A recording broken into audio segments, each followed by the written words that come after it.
We have described the principles of operant conditioning with the pigeon. We will now extend these principles to other animals, both inside and outside of the laboratory.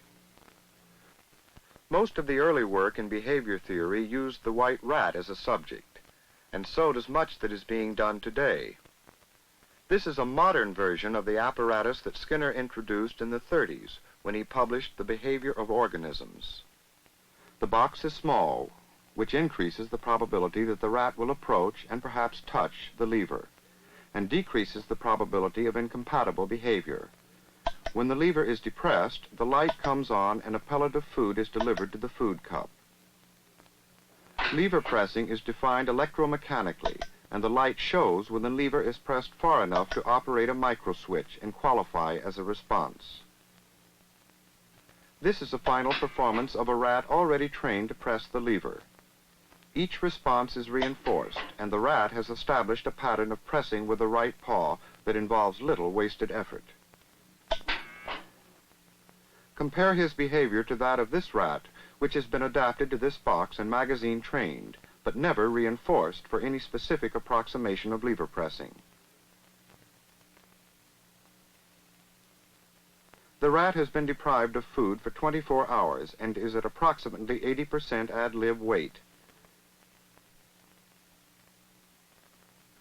His operant level for pressing the lever is very low. Shaping lever pressing in a rat uses the same principle of successive approximations as shaping pecking in a pigeon. The first approximation reinforced is putting his nose near the lever. The experimenter hopes for a closer approximation, so the next response of sniffing the lever is not reinforced.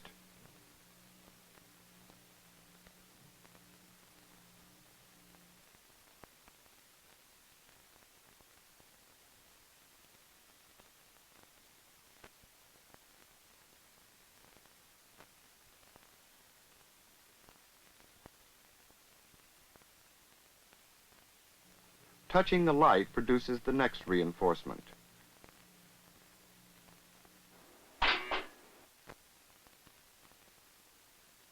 And the next.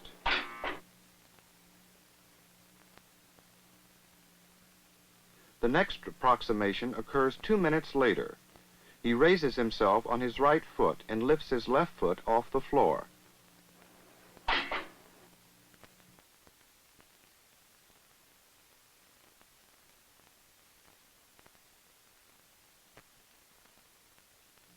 There is a lot of activity near the lever, and then the right foot is up and forward.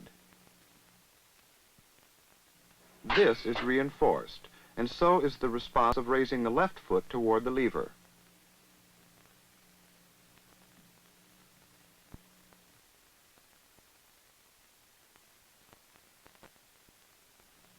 And then, since the light did not go on, it wasn't defined as a response, but it was a very close approximation.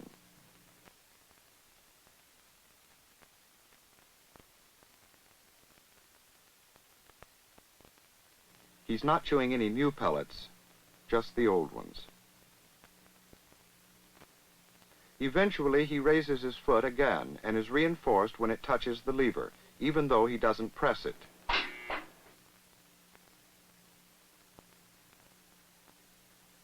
Now, reinforcement only when he rises and touches and presses.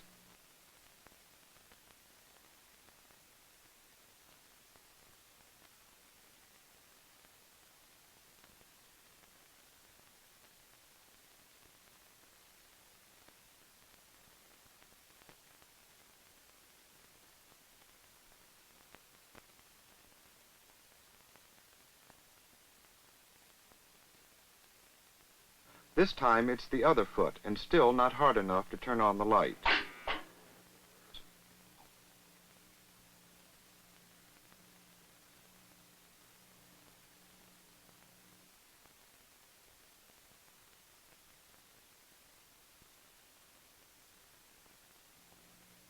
Another partial press,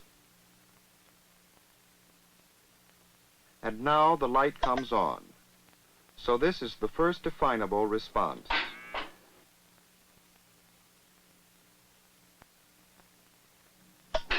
Now, every press is sufficient to turn on the light.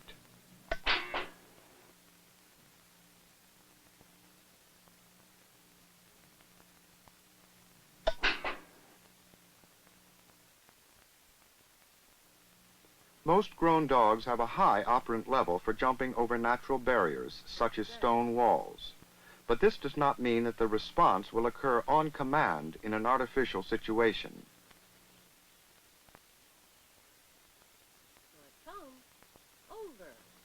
This dog has already been trained to heel and to stay and to come when he is called. We will use these responses in shaping the high jump. First, we bring the dog's behavior under control with the leash. And we use a solid jump to prevent the incompatible behavior of running under the jump. Since the dog has been trained to heel, the handler first goes over the jump with the dog.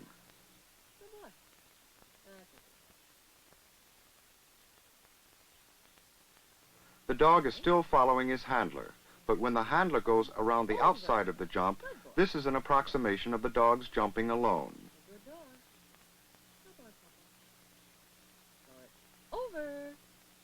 The command over precedes the response, and praise follows. The next approximation is a difficult advance because the dog's jumping alone is incompatible with his behavior of staying beside his handler.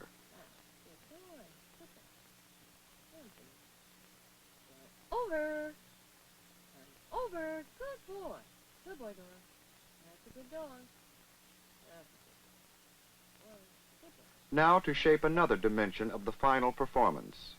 The height is raised, but the handler goes back to the earlier approximation of taking the jump with her dog.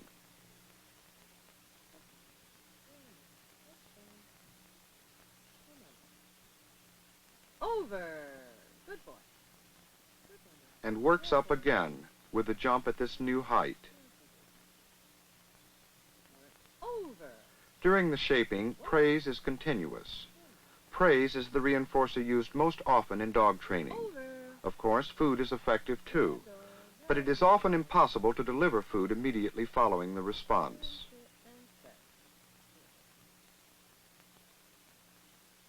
Over. Over. Good dog. Good dog. The jump is raised again, and the dog takes it with the handler going around the side. Over. Good dog.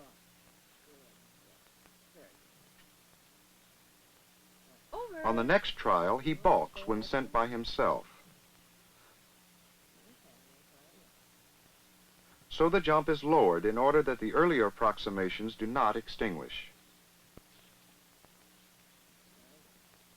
Shaping has proceeded too rapidly. His behavior is disrupted and he balks again, even though he has already jumped this height. Back to an earlier approximation. He takes this jump when the handler goes around the side. In approximately 10 minutes, he is ready for the next to highest jump. He balks the first time, as does the handler. The response of coming to the handler is already in his repertoire, so she leaves him on one side of the jump and calls him over, leading him with the leash. Then a large step forward as she removes the leash.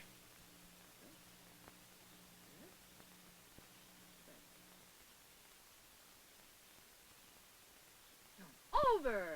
Good boy. Oh, what a good boy. The total training time is less than 30 minutes when the handler adds the last board. The jump is now 36 inches high. Over. Good boy. The fact that this dog now takes this particular kind of 36-inch jump on command does not mean that he will generalize the jumping response to other obstacles. The training of police dogs requires the differentiation of many different responses in many different stimulus situations before they can clear all of the objects on this obstacle course. Over. Over.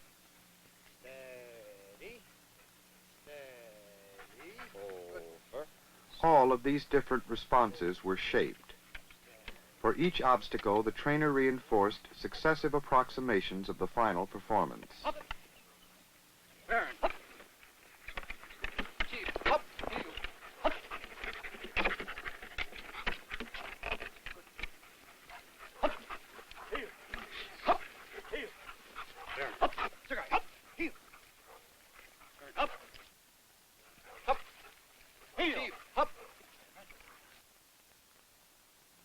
Conditioning need not take place in a laboratory, and reinforcement need not be scheduled by any human agency. This toy parrot speaks 11 different phrases in random order. Knock it off, knock it off. Cut it off, knock it off, knock it off. If the sound of the parrot speaking is a reinforcer, then by definition it can condition the behavior that produces it. This 3-year-old boy is in unfamiliar surroundings, and he is not accustomed to the floodlights and cameras. His father is present so that he will feel more at home, to structure the situation so that some behavior will occur. The father was specifically asked not to reinforce any particular behavior. One of the first responses is twisting the ring. 3- and 4-year-olds have a very high operant level for turning things. Then he manipulates other parts of the parrot.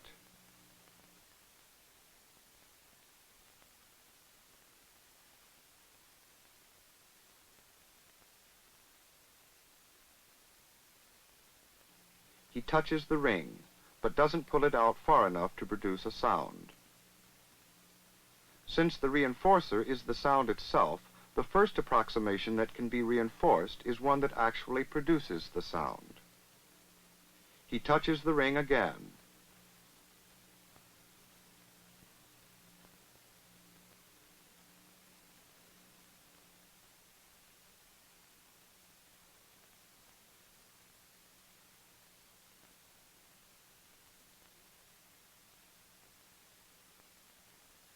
He pulls it part way.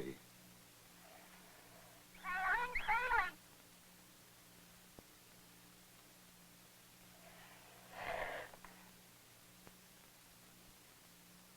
Crackers. Crackers, want a cracker?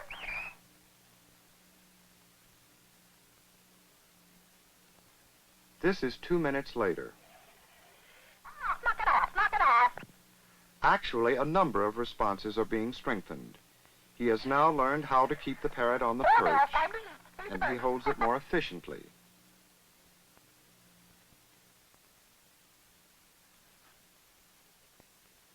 The parrot is given to another boy who quickly learns to pull the ring. Crackers, want a cracker? Here, kitty, kitty. Scat. Now, another response is being strengthened.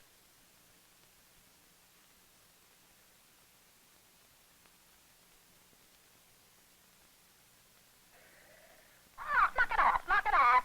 The reinforcer is probably tactual. Here, kitty, kitty. Scat.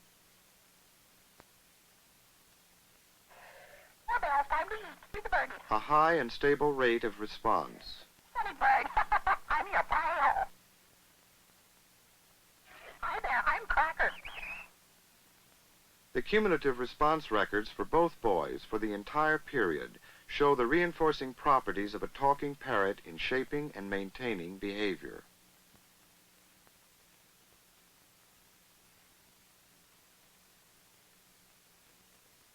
The quickest way to shape or strengthen behavior is to reinforce each occurrence of the response. Once the behavior is firmly established, reinforcement can be delivered intermittently rather than following every response. Reinforcement is delivered on a schedule that states the contingencies on which reinforcement depends. In some schedules, called interval schedules, reinforcement is contingent upon the passage of time. Other schedules, called ratio schedules, are contingent upon the number of responses emitted. Still other schedules are variations or combinations of interval and ratio schedules. This Philippine macaque is receiving banana pellets on a variable ratio schedule. The number of responses on which reinforcement depends varies, but on the average, every 100th response is reinforced. Variable ratio reinforcement produces a very high and a very stable rate of response.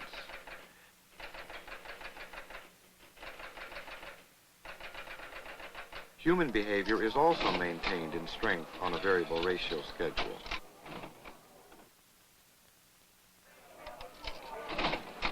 One of the practical applications of laboratory work in the field of behavior theory is the teaching machine, or programmed instruction.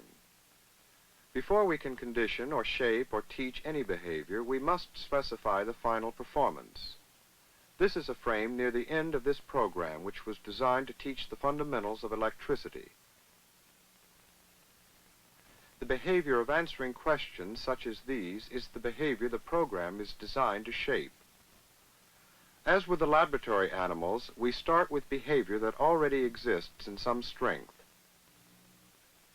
These first frames are among the earliest in the program, and a boy ready for the program is able to answer the questions. Programmed instruction introduces into the classroom some of the controls of the laboratory.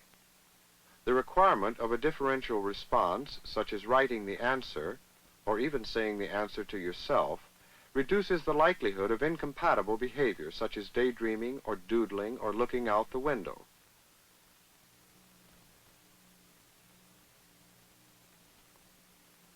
One principle of behavior theory is that reinforcement must be delivered immediately.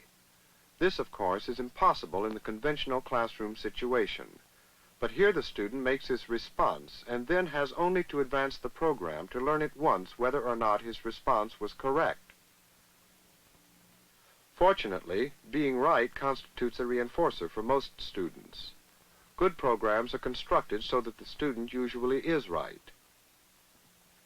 As a program progresses, the material appears to be increasingly more difficult to someone who has not worked through the preliminary frames.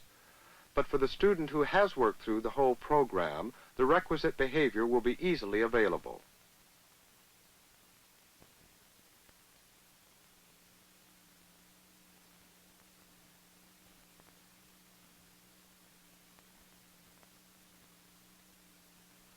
One of the advantages of programmed instruction is that each student proceeds at his own rate, reaching advanced material as he is ready for it. The slower student is not lost, nor the faster one bored. As for the teacher, he is spared the endless preparation and correction of routine drills, and he can spend his time on his lectures and on special projects. He also has more time to give individual attention to his students. Other kinds of behavior can be programmed. B.F. Skinner has developed a program to teach handwriting that is notable for three things: the immediacy of the differential reinforcement, the way it shapes successive approximations of writing, and the intrinsic reinforcement of the task itself. The program is called Write and See. Dr. Skinner explains why.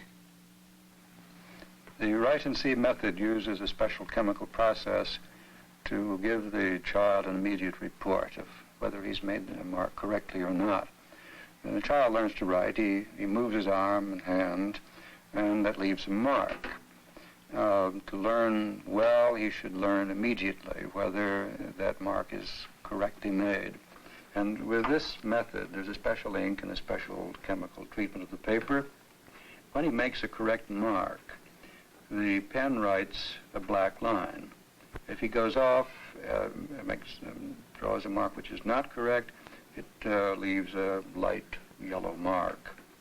So as he works, as he writes, he gets an immediate report that what he's done is correct. And of course, this is a very important principle in operant conditioning, that you get an immediate reinforcement, a differential reinforcement for the correct response, and you learn very quickly when you've not made a correct response. This material is also programmed in the sense that, first of all, you ask the child just to make a small part of a letter.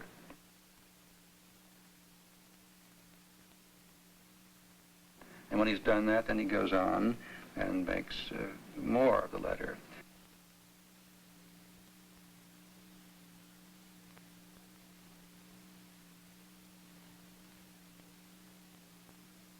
And as the program proceeds, he makes more and more of it until he's making the whole letter. And of course, at each stage, the ink is telling him whether he's right or not. Ordinarily, some time before the teacher can come by and point out to the child that a mark has not been correctly made. With the write and see method, the color reaction gives the child an immediate report, and therefore effective in shaping his behavior as rapidly and as accurately as possible. We have been able to show you how this program shapes successive approximations of handwriting, and how the special ink tells the child whether or not he is correct at the very instant he is drawing a letter. What the camera has not shown is the powerful intrinsic reinforcement of the work itself. At the end of the session, the children stayed firmly at their desks. They were separated from their workbooks only when they were given pages to take home.